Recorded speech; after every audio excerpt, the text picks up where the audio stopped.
efforts to prolong a 2-week ceasefire between the US and Iran is underway. This following a pledge to pause fighting and separate declarations of victory after more than a month of hostilities. Cautious optimism as the first ships passed through the Strait of Hormuz since the ceasefire. The truce came about an hour before Donald Trump's deadline for Tehran to reopen the key waterway or see its whole civilization destroyed.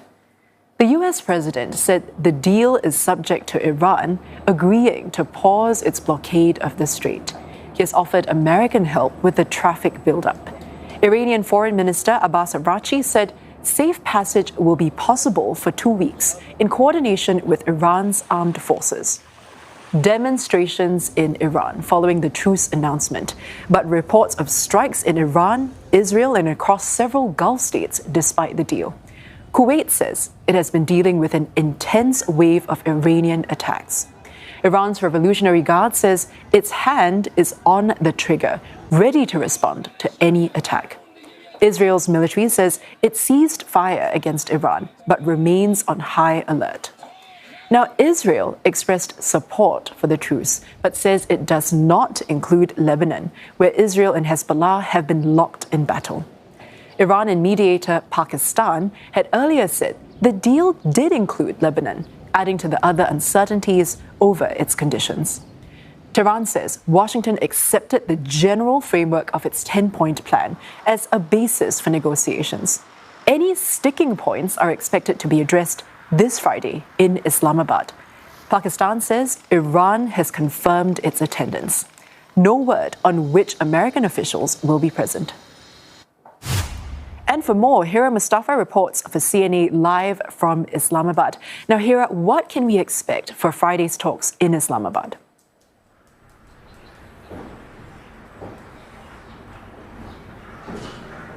Well, absolutely. What we're hearing from the many analysts in the capital, they say the primary goal is to turn the initial ceasefire into a durable agreement to help achieve the lasting peace in the region.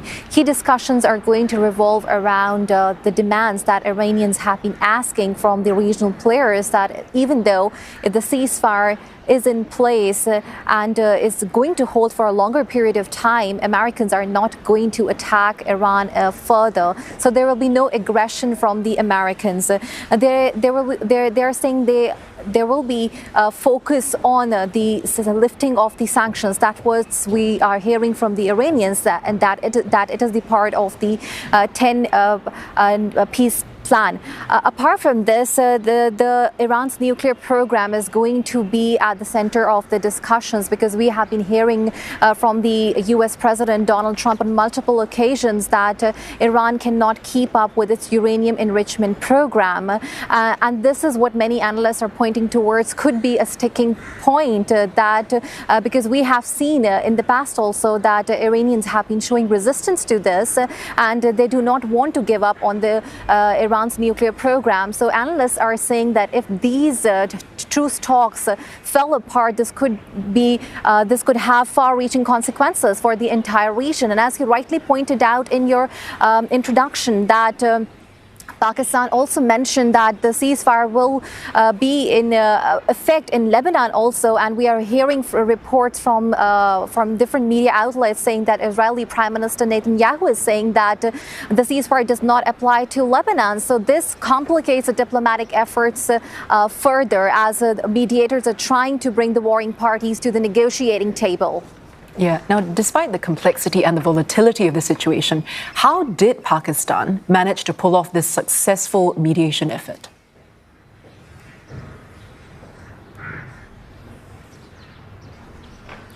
Well, over the past few weeks, we have seen Pakistan doubling down on the diplomatic efforts. There was a flurry of diplomacy in the capital. Officials in Islamabad are telling us that it involved relentless efforts behind the scenes diplomacy that helped achieving this 2-week ceasefire. It's important to understand that Pakistan has a good relationship with Iran, and it also shares a 900 kilometers border with Iran. So any instability in Iran means that the war spillover effects could be reaching to Islamabad. So this was a point of concern for the security officials in the capital because Pakistan has its own security challenges and Islamabad is fighting a war with Afghanistan. So if there is instability on Pakistan's Iran border, then it could be difficult for Islamabad to manage the security challenges. And of course, Islamabad also enjoys good relationship with the US. It also has a backing with the regional powers, Turkey, Egypt, and Saudis. So this placed Islamabad in a unique position to help achieving this lasting ceasefire. Hira, thank you so much for that update. That was Hira Mustafa reporting for CNA live from Islamabad.